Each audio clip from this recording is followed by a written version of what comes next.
आज के इस वीडियो में हम लोग जानेंगे जो हम लोग के 12वीं कक्षा के मॉडल पेपर है ना, उसमें जो है हम लोग के महत्वपूर्ण सवालों को हम लोग देखेंगे। तो चलिए शुरू करते हैं। सबसे पहले हम लोग जानेंगे पवित्र उपवन के बारे में। किसके बारे में? पवित्र उपवन क्या होते हैं, ये कहाँ पाए जाते हैं और इसका क्या महत्व है, ये देखेंगे। सबसे पहले हम लोग ये जानें कि पवित्र उपवन जो होता है ना, वह भगवान के नाम पर संरक्षित वन होता है। क्या होता है? संरक्षित वन होता है। इसको हम लोग ऐसे कह सकते हैं कि पवित्र उपवन जो होता है ना, कि प्लांट्स के ऐसे क्षेत्र होते हैं जिन्हें स्थानीय समुदाय द्वारा धार्मिक और सांस्कृतिक महत्व के लिए पारंपरिक रूप से संरक्षित किया जाता है। तो इन वनों को न अक्सर देवी देवताओं के नाम पर या उनके निवास के रूप में देखा जाता है। तो पवित्र उपवन क्या है? तो हम लोग लिखेंगे पवित्र उपवन जो होता है भगवान के नाम पर संरक्षित वन होता है ना, जिन्हें पवित्र माना जाता है। वास्तविक तौर पर इन्हें समाज द्वारा संरक्षित किया जाता है, यानी बचाया जाता है, यानी कि सरकार द्वारा नहीं, यानी कि उनका जो है, यानी कि सरकार द्वारा इसका जो कंजर्वेशन होता है, संरक्षण होता है, वह नहीं किया जाता है। पवित्र उपवन में एक खास तरह की सुरक्षा होती हैं। क्या होती हैं? पवित्र उपवन में एक खास तरह की सुरक्षा होती हैं, जिसमें वनों या उपवनों में जो जानवर का शिकार करना, पेड़ों को काटना इत्यादि क्या किया जाता है? मना किया जाता है। ये उपवन जो होते हैं हमारे देश में अलग अलग जगहों पर फैले हुए हैं। अब हम लोग देखते हैं कि उपवन का जो यानी पवित्र उपवन का क्या महत्व है, सिग्निफिकेंस क्या है। ठीक है, तो पहला नंबर में है हम लोग का विभिन्न प्लांट्स और एनिमल्स का भंडारण करता है। अगर क्या होता है, पवित्र उपवन जो है हम लोग उसको प्रोटेक्ट करते हैं, अगर हमारे आसपास हैं तो वो क्या करते हैं, अलग अलग प्रकार के प्लांट्स और एनिमल्स को क्या करते हैं, भंडारित करते हैं, यानी कि जमा करते हैं। और उससे जो हम लोग के उत्पाद मिलते हैं वो हम लोग के आवश्यकता अनुसार बिना किसी जीवों को क्षति पहुंचाए, तो हम लोग पहला लिख सकते हैं विभिन्न प्लांट्स और एनिमल्स का भंडारण करने में जो है ये मददगार होता है। ठीक है, दूसरा है कि मिट्टी के कटाव को रोकता है। क्या करता है? मिट्टी के कटाव को रोकता है। कहने का मतलब कि अगर ये पवित्र उपवन अगर क्या होते हैं, प्रोटेक्टेड होते हैं, यानी वहाँ पर अलग अलग प्रकार के जो है पौधे रहेंगे, तो इससे क्या होगा, मिट्टी कटाव पर हम लोग रोक लगा सकते हैं। तीसरा पॉइंट है कि प्राकृतिक संतुलन में भूमिका है ना, कि अगर पौधे रहेंगे तो उसमें पाए जाने वाले जीवधारी भी सुरक्षित रहेंगे, और जब सुरक्षित रहते तो हमारा पर्यावरण क्या होगा, वो बैलेंस होगा, है ना। चलिए अगला चौथा है विभिन्न प्रकार के जो पादप उत्पाद जैसे दवाइयाँ प्राप्त की जा सकती हैं। अगर क्या होता है, हमारे पास विभिन्न प्रकार के पेड़ पौधे रहते हैं, यानी कंजर्व रहते हैं, तो उससे निकलने वाले जो उत्पाद होते हैं, स्राव होते हैं, वो हम लोगों के दवाइयों में क्या होती हैं, काम आती हैं। हम लोग अगर देखें कि बिहार में पवित्र उपवन जो होता है अलग अलग राज्यों में, जैसे दक्षिणी भाग में क्या है, छोटा नागपुर क्षेत्र में स्थित है। अगर बिहार पूछेगा कि हमारे बिहार में कहाँ पर है, तो दक्षिणी भाग के छोटा नागपुर में क्या है, पवित्र उपवन स्थित है, जिसको हम लोग क्या कहते हैं, सौना कहते हैं। क्या कहते हैं? सौना के नाम से जानते हैं। और अगर हम लोग भारत में देखें तो हम लोग के भारत में कितना है, 14,000 पवित्र उपवन है। जैसे हिमाचल प्रदेश में क्या है, सबसे अधिक संख्या में, यानी इनकी संख्या कितनी है, 5,000 हैं।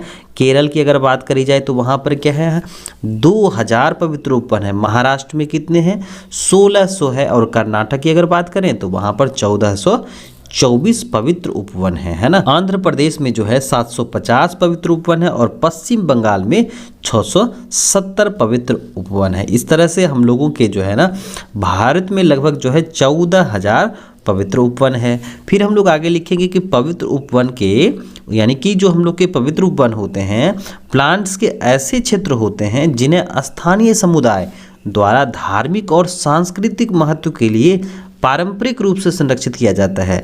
यानी कि जब हम लोग क्या करते हैं, वृक्षों को उनके हम लोगों के सांस्कृतिक और पारंपरिक धार्मिक दृष्टिकोण से जोड़ देते हैं, तो फिर हम लोग उसका संरक्षण कर लेते हैं। इन वनों को अक्सर देवी देवताओं के निवास के रूप में देखा जाता है। कहने का मतलब कि अगर हम लोग किसी भी वृक्षों और जंतुओं को क्या करते हैं, क्षति पहुंचाते हैं, तो अगर हम लोग उनके विभिन्न ग्रंथों में, विभिन्न धार्मिक ग्रंथों में जो देवी देवता है उनके साथ अगर हम लोग जीवों को जोड़ दें, पौधे को जोड़ दें कि इस त्योहार में जो है इस वृक्षों की पूजा करनी है, ये देवी देवता की जो है ना सवारी, ये अलग अलग प्रकार के जीव हैं, तो इस तरह से हम लोग उन जीवों का क्या करेंगे, संरक्षण करेंगे, है ना। तो पवित्र उपवन क्या है, ये कहाँ पाए जाते हैं और इनका क्या महत्व है, ये हम लोग देखें। अगला सवाल है हम लोगों का ऊर्जा का पिरामिड, है ना, यानी ऊर्जा का पिरामिड क्या होता है, पिरामिड ऑफ एनर्जी। ठीक है, चलिए हम लोग इसको पहले डिफाइन करेंगे कि पिरामिड ऑफ एनर्जी या ऊर्जा का पिरामिड जो होता है, किसी भी पारिस्थितिक तंत्र में ऊर्जा के प्रवाह को दिखाने या दर्शाने वाली आरेख होती हैं। यानी कि यह क्या होता है, एक प्रकार का ग्राफिकल रिप्रेजेंटेशंस होता है जो त्रिकोणमितीय होती हैं, और यहाँ पर क्या होना है, ऊर्जा के प्रवाह को दिखाता है, जो यह प्रदर्शित करता है कि ऊर्जा उत्पादक से शुरू होकर उपभोक्ताओं में कैसे पहुंचती हैं। तो यह जो आपका त्रिकोणमितीय संरचना है, इसी को हम लोग क्या कहते हैं, इकोलॉजिकल पिरामिड कहते हैं। और अगर पिरामिड में ऊर्जा की चर्चा होगी, ऊर्जा के प्रवाह की चर्चा होगी, तो उसको हम लोग क्या कहते हैं, ऊर्जा का पिरामिड कहते हैं ना। चलिए अगला है ऊर्जा का पिरामिड क्या होता है, सीधा होता है। तो ध्यान में रखिएगा कि ऊर्जा का जो इकोलॉजिकल पिरामिड होता है ना, वह हमेशा सीधा होता है। दूसरा है इसमें कई पट्टियाँ होती हैं, कहने का मतलब इसमें अलग अलग प्रकार के लेवल होते हैं, जिसमें प्रत्येक पट्टी एक ट्रॉफिक लेवल को दर्शाती हैं। यानी कि जितनी पट्टियाँ होती हैं, जैसे उसमें होता है उत्पादक होता है, प्राथमिक उपभोक्ता होते हैं, द्वितीयक उपभोक्ता होते हैं, तृतीयक उपभोक्ता होते हैं, तो ये सारे के सारे जो है ना क्या कहलाएंगे, ट्रॉफिक लेवल को दर्शाती हैं। अगला पॉइंट से इसमें ऊर्जा का प्रवाह नीचे से ऊपर की ओर होता है। कहने का मतलब उत्पादक से उपभोक्ता की ओर होता है ना। उत्पादक जो होते हैं ये अपना भोजन स्वयं बना सकते हैं। इसके अंतर्गत क्या आते हैं, हरे पेड़ पौधे आते हैं ना। और यह क्या होता है, जो ऊर्जाएं होती हैं यानी जो एनर्जी होता है वह उपभोक्ताओं में जाती हैं। ठीक है, चलिए अगला पॉइंट से इसमें ऊर्जा की मात्रा प्रत्येक स्तर पर उपलब्ध ऊर्जा और ऊर्जा के स्थानांतरण के दौरान खोई गई ऊर्जा की जानकारी देती हैं। कहने का मतलब कि ऊर्जा का जो पिरामिड होता है यह क्या करता है, ऊर्जा की मात्रा प्रत्येक स्तर में कितनी उपलब्ध है, ऊर्जा और ऊर्जा का स्थानांतरण कितना हो रहा है, और कितना जो है खोया ऊर्जा, यानी कि जो ट्रांसमिट करे अगले पीढ़ी में गए, अगले लेवल में गए, तो वह कितना जो है वह कंज्यूम हो पाया और जो है कितना शेष बचा रह पाया प्रकृति में। ठीक है, तो ये हम लोग को कहाँ से जानकारी मिलती है, ऊर्जा का पिरामिड से मिलती हैं। अगला है ऊर्जा का प्रवाह हमेशा सीधा होता है। क्या होता है, हमेशा सीधा होता है। और ध्यान में रखिएगा कि ऊर्जा का जो इकोलॉजिकल पिरामिड होता है ये आपके ऑब्जेक्टिव्स में भी पूछे जाते हैं कि कौन से ऐसे इकोलॉजिकल पिरामिड्स होते हैं जो हमेशा सीधे होते हैं।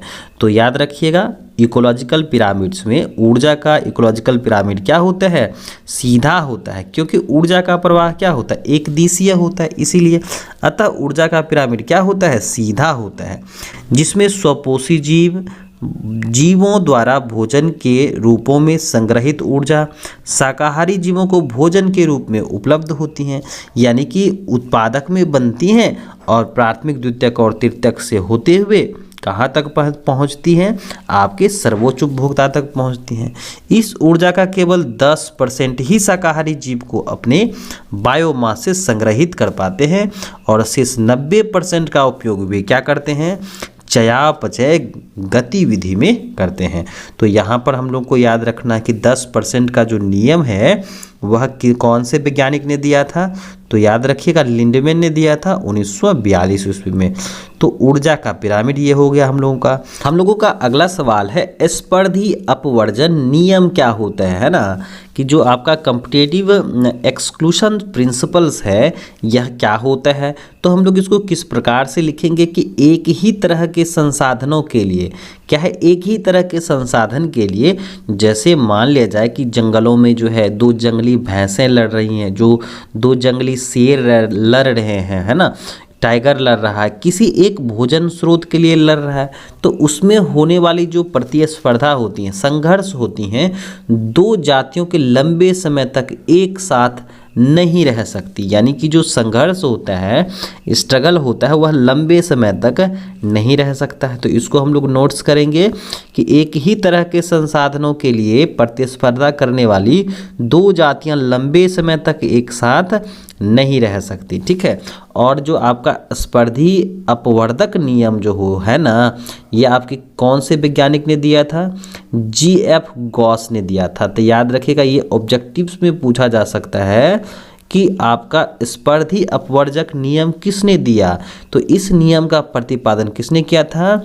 GF गॉस ने किया था। और यह नियम जो है ना, या इस नियम के अनुसार है कि अगर दो जातियों के लिए जरूरी संसाधन सीमित है, क्या है कि जब दो जीवधारी अगर समान संसाधन का इस्तेमाल कर रहे हैं तो वे एक साथ नहीं रह सकती हैं।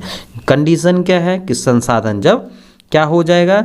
सीमित रहेगा, तो वो एक साथ नहीं रह सकती हैं। अगला पॉइंट से देखें कि अगर दो जातियां एक ही संसाधन के लिए प्रतिस्पर्धा करती हैं, यानी कि जब दो जातियां क्या करती हैं, एक ही संसाधन के लिए संघर्ष करती हैं, तो वो अपने तरीके से संसाधन का उपयोग करती हैं। ये तो सही बात है भाई कि जब दो जीवधारी लड़ेंगे तो अलग अलग संसाधनों के लिए लड़ेंगे, या एक संसाधन के लिए लड़ेंगे तो उस संसाधन का उपयोग अपने तरीके से करेगा, है ना। अगला है कि दो जातियां जब आपस में एक ही संसाधन के लिए स्पर्धा करती हैं तो कमजोर जातियां क्या हो जाती हैं? अंत में जाकर के समाप्त हो जाती हैं। यानी कि जब दो आपस में लड़ेंगे तो उसमें जो वाजिब बात है कि जो कमज़ोर व्यक्ति होगा, कमज़ोर जीव होगा, वह क्या हो जाएगा? भाग जाएगा, यानी तो उसको हारना पड़ेगा, है ना, उनकी डेथ हो जाएगी इस तरह से। चलिए अगला है कि अगर दो जातियां एक ही संसाधन के लिए प्रतिस्पर्धा करती हैं तो उन्हें जरूरी संसाधन के लिए अपनी जीवन शैली बदलनी होगी। ठीक है। चलिए अगला है, ये ऑब्जेक्टिव के दृष्टिकोण से याद रखिएगा कि पाउली का अपवर्जन नियम जो है ना, यानी पाउली एक्सक्लूशन जो प्रिंसिपल्स है, क्वांटम यांत्रिकी का एक सिद्धांत है। क्या है? क्वांटम यांत्रिकी का एक सिद्धांत है जिसे वुल्फगांग पाउली ने प्रतिपादित किया था। तो याद रखिएगा। हम लोगों का अगला सवाल है, उर्नक क्या होता है? क्या होता है? उर्नक, है ना। ये टर्मिनोलॉजी है, आप ध्यान में रखिएगा। उर्नक क्या होता है? तो जब हम लोग क्या करते हैं, वाहित मल का उपचार करते हैं ना, उसके लिए हम लोग संयंत्र रखते हैं जिसमें प्राथमिक जो है ट्रीटमेंट्स करते हैं, यानी प्राइमरी उपचार करते हैं, द्वितीयक ट्रीटमेंट्स यानी कि सेकेंडरी ट्रीटमेंट्स करते हैं ना। तो वाहित मल उपचार संयंत्र के द्वितीयक, कहाँ पर? द्वितीयक टैंक में सूक्ष्म जीव के द्वारा कार्बनिक पदार्थों को अपघटित किया जाता है। क्या किया जाता है? अपघटित किया जाता है, जिसके लिए वायवीय जीवाणु और कवक मिलकर एक साथ संरचना का निर्माण करते हैं, जिसे हम लोग क्या कहते हैं? उर्नक कहते हैं। तो उर्नक का अगर परिभाषा पूछ दिया जाए तो हम लोग लिखेंगे कि वाहित मल उपचार संयंत्र के द्वितीयक टैंक में सूक्ष्म जीव के द्वारा कार्बनिक पदार्थों को अपघटित किया जाता है। इनके लिए वायवीय जीवाणु और कवक मिलकर एक संरचना का निर्माण करते हैं, जिसे हम लोग क्या कहते हैं? उर्नक कहते हैं। ठीक है। अब इसको हम लोग शॉर्ट आउट में लिख सकते हैं ऐसे कि कवक तंतु से संबंधित जीवाणु के झुंड जो जाल जैसी संरचना का निर्माण करते हैं, उसे हम लोग क्या कहते हैं? उर्नक कहते हैं। ठीक है। चलिए अगला सवाल है, बायोपायरेसी, जिसको हम लोग क्या कहते हैं? जैव डकैती कहते हैं, या इसी को हम लोग क्या कहते हैं? जैव चोरी कहते हैं। क्या कहते हैं? जैव चोरी कहते हैं। तो हम लोग इसको किस प्रकार से जो है परिभाषित करेंगे कि जैव चोरी जो होता है, जैव जो होता है ना, यह एकाधिकार प्राप्त किए बिना, क्या है कि एकाधिकार प्राप्त किए बिना दूसरे देश के संसाधनों का अपने लाभ के लिए, क्या है कि किसी भी प्रकार के जैव संसाधनों का एकाधिकार प्राप्त किए बिना किसी दूसरे देश के जैव संसाधनों का अपने खुद के लाभ के लिए उपयोग करना जो है ना, जैव डकैती कहलाता है, या इसी को क्या बोलते हैं हम लोग? बायोपायरेसी कहते हैं ना। एग्जाम्पल्स में जैसे लिखेंगे कि अमेरिका कंपनी द्वारा भारतीय धान की एक किस्म से नई किस्म विकसित कर बासमती पर एकाधिकार प्राप्त कर लिया गया है ना। तो ये क्या है, जैव चोरी यानी बायोपेरेसी का एग्जाम्पल्स है। जब किसी दूसरे देश के जैविक संसाधनों का बिना अनुमति के इस्तेमाल किया जाता है तो यह क्या कहलाता है, जैव चोरी या बायोपेरेसी कहलाता है। अगर पूछा जाए कि जैव चोरी को परिभाषित करें तो क्या लिखेंगे कि जब किसी दूसरे देश के जैविक संसाधनों का बिना किसी अनुमति के इस्तेमाल किया जाता है तो इसी को हम लोग क्या कहते हैं, जैव चोरी कहते हैं। क्या कहते हैं, जैव चोरी कहते हैं। आगे हम लोग देखें कि किसी देश के पेड़ पौधों का इस्तेमाल किसी दूसरे देश के व्यक्ति या संस्था के द्वारा करना है। अगला है कि किसी देश के जैविक संसाधनों को पेटेंट कराकर उन पर एकाधिकार यानी अधिकार जमाना है। अगला है बायोपेरेसी यानी जैव चोरी से स्थानीय समुदाय को फायदा नहीं होता है। और उसके बाद है कि यह एक प्रकार का क्या है, अपराध है। बिना पूछे, बिना किसी देश की, बिना किसी राज्य की आज्ञा लिए ना उसमें क्षेत्र में पाए जाने वाले संसाधनों का क्या कर लिया जाता है, उपयोग कर लिया जाता है। उसके बाद है कि इनको दंडित करने के लिए कोई कानून नहीं है। तो ध्यान में रखिएगा, बायोपेरेसी यानी जैव चोरी या जैव डकैती आएगा तो हम लोग क्या करेंगे, यहाँ पर हम लोग परिभाषा लिख देंगे और इससे कुछ महत्वपूर्ण बातें लिख देंगे। चलिए हम लोग देखते हैं अगला सवाल। हम लोगों का अगला सवाल है सोमा क्लोन्स क्या होता है। अगर पूछा जाए तो हम लोग क्या लिखेंगे कि वे पादप जो पादप उत्तक संवर्धन की तकनीक उपयोग करके उत्पन्न किए जाते हैं। और हम लोग पढ़ चुके हैं पादप उत्तक संवर्धन प्रक्रिया क्या होती हैं। तो यह एक ऐसी प्रक्रियाएं हैं, एक ऐसा प्रोसेस है जिसमें क्या करते हैं, पौधों के कोशिका, उत्तक, भ्रूणपोष इत्यादि को लेकर के उचित पोषक तत्वों की मौजूदगी में हम लोग संपूर्ण पौधा तैयार करते हैं, जो एक प्रकार की क्या है, आधुनिक और जटिल प्रक्रियाएं होती हैं। तो लिखेंगे सोमा क्लोनल क्या है, तो आंसर में लिखेंगे वे पादप जो पादप उत्तक संवर्धन की तकनीक का उपयोग करके उत्पन्न किए जाते हैं। और वे पौधे जो होते हैं मुख्यतः आनुवांशिक रूप से अपने जनक पौधों से समान होते हैं, यानी कि स्रोत पौधों से समान होते हैं। इनका उपयोग विशेष करके कृषि और बागवानी क्षेत्रों में किया जाता है। तो उसी को हम लोग क्या कहते हैं, सोमा क्लोन कहते हैं। और पादप उत्तक संवर्धन के माध्यम से उगाए गए पौधों में जो प्रदर्शित विभिन्नता को ना हम लोग क्या कहते हैं, सोमा क्लोनल वेरिएशन के रूप में जानते हैं। तो अगर आपसे पूछा जाए कि सोमा क्लोन क्या होता है ना, तो लिखेंगे कि वे पादप जो पादप उत्तक संवर्धन की तकनीक का उपयोग करके उत्पन्न किए जाते हैं, वे पौधे मुख्यतः क्या कहलाते हैं, आनुवांशिक रूप से समान होते हैं स्रोत पौधों से या जनक पौधों से, है ना। तो उसे हम लोग क्या कहते हैं, सोमा क्लोन्स कहते हैं। और इनका उपयोग मुख्य रूप से हम लोग कहाँ करते हैं, कृषि और बागवानी क्षेत्रों में करते हैं।